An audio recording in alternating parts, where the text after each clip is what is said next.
Good morning, students. Today I am going to start your chapter page wise explanation of your chapter, Footprints Without Feet. Without Feet, page number 26. The two boys started in surprise at the fresh, muddy imprints of a pair of bare feet. What was the barefooted man doing on the steps of a house in the middle of London, and where was the man? So in the stanza, the narrator starts writing कि two boys, यहाँ पे जो दो boys थे वो surprise थे. क्यों surprise थे? क्योंकि उन्होंने वहाँ पे मड एरिया में, मडी जो रोड सरफेस था वहाँ पे उन्होंने fresh muddy imprints of a pair of बैर फीट उन्होंने वहाँ पर देखे. मतलब नंगे पैरों के निशान उन्होंने उस मडी प्लेस एरिया में देखे. मगर उनको ये लग रहा था कि ये बैर फीट तो दिख रहे हैं, उनके प्रिंट्स दिख रहे हैं, मगर वो बैर फीट जिसके हैं वो मैन क्यों विजिबल नहीं है. As they gazed, a remarkable sight met their eyes. A fresh footmark appeared from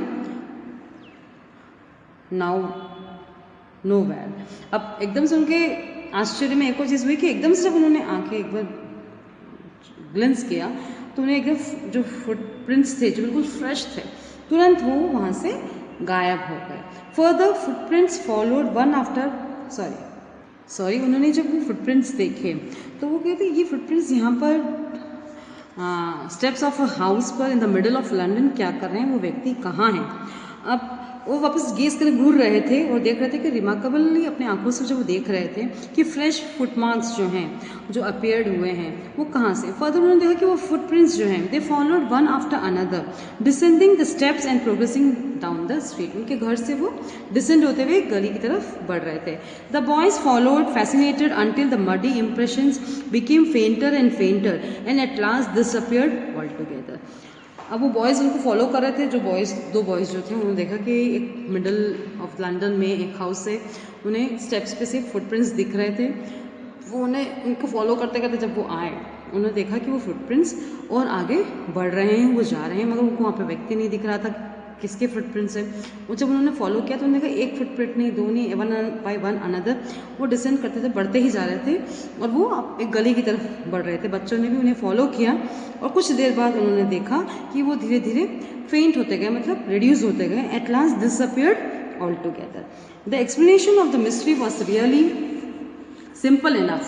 The bewildered boys had been following a scientist who had just discovered how to make the human body transparent. ये ऐसा क्यों हुआ? एक घर से उनको जब वो स्टेप्स पे उनको एक हाउस के स्टेप्स पे उनको ये जब फुटप्रिंट्स दिखे और फिर उसके बाद उस फुटप्रिंट्स फॉलो होते होते गली के अंदर गए, कुछ देर बाद वो फेंट हो गए और फिर एट एंड डिसअपीयर हो गए. ऐसा क्यों? जब वो बॉयज़ फॉलो कर रहे थे क्लियर था कि वो फुटप्रिंट्स किसके थे, वो इनविजिबल मैन के थे. यहाँ पे ये इनविजिबल मैन एक साइंटिस्ट है जिसने इनविजिबिलिटी को डिस्कवर किया है और वो उसको अटेम्प्ट कर चुका है कि वो The boys had been following a scientist who had just discovered how to make the human body transparent. उसने ऐसे डिस्कवरी की जिससे ह्यूमन बॉडी जो है ट्रांसपेरेंट हो जाती है. अब यहाँ पे उस व्यक्ति का नाम जिसके सिर्फ प्रिंट्स दिख रहे थे वो नहीं दिख रहा था, उनका नाम है Griffin. The scientist had carried out experiments after experiments to prove that the human body could become invisible. Finally, he swallowed certain rare drugs and his body became as transparent as a sheet of glass, though it was also seemed as solid as a glass. अब उसने जो discovery की कि human body को कैसे transparent किया जाए, finally बहुत सारे एक्सपेरिमेंट्स किए. फाइनली उन्होंने एक ड्रग प्रिपेयर किया जिससे उनकी जो ह्यूमन बॉडी है वो ट्रांसपेरेंट हो जाएगी as a sheet of glass, though it also remained as a solid as glass. भले वो सॉलिड ग्लास जैसी है मगर फिर भी ट्रांसपेरेंट होगी. ब्रिलियंट साइंटिस्ट दो ही वॉज, ग्रिफिन बहुत ब्रिलियंट साइंटिस्ट था. Griffin was rather a lawless person. वो साइंटिस्ट होने के बावजूद भी एक लॉलेस पर्सन था. Lawless means a person who doesn't follow the rules and regulations. His landlord, अब यहाँ पे ये जो इंसिडेंट था वो किससे कनेक्टेड देखो. His landlord disliked him and tried to eject him. In revenge Griffin set fire to the house. To get away without being seen, he had to remove his clothes. Thus it was that he became homeless wanderer. without clothes, without money, and quite invisible, until he happened to step in some mud and left footprints as he walked. अब हमें पता चल गया कि यहाँ पर हमने उस बच्चों ने कैसे फुटप्रिंट्स देखे, उसका रीज़न क्या है। ये ब्रिलियंट साइंटिस्ट, ब्रिलियंट था, ग्रिफिन सब था, मगर वो लॉलेस पर्सन था। अब वो जहाँ रहते थे, वो जो लैंड लेडी थी वो इनको डिसलाइक करने लग गई थी। वो चाह रही थी कि वो यहाँ से चले जाएं, और इसके ही गुस्से में उस लैंड लेडी के अगेंस्ट वो एंगर में थे, इसलिए उन्होंने उस लैंड लेडी के घर को फायर लगा दिया, और उससे बचने के लिए उन्होंने अपने आप को इनविजिबल कर दिया। जो इन्वेंशन उन्होंने किया था उसे उन्होंने ले लिया, वो अपने आप को इनविजिबिलिटी उन्होंने अटेम्प्ट कर ली, और वो इनविजिबल हो गए, और उनको इनविजिबिलिटी के लिए उनको अपने कपड़े खोलने पड़े, उनके पास पैसे नहीं थे, वो इनविजिबल तो हो गए, और वो बेघर से हो चुके थे अब, क्योंकि उन्होंने जो इंसिडेंट किया था कि उन्होंने अपने लैंड लेडी के घर को आग लगा दी थी। इसी कारण उनके स्टेप्स दिखते थे सिर्फ मड एरिया में, और वो फुटप्रिंट्स हमें नजर आते थे, जैसे हमने फर्स्ट स्टैंजा में देखा। He escaped easily enough from the boys who followed his footprints in London, but his adventure were by no means over. हमने सिर्फ एक इंसिडेंट देखा कि उन बॉयज़ ने उस फुटप्रिंट्स को देखे लंदन में। ऐसे कई सारे एडवेंचर्स हैं ग्रिफिन से रिलेटेड जो अभी हम आगे पढ़ेंगे। He had chosen a bad time of a year to wander about London without clothes.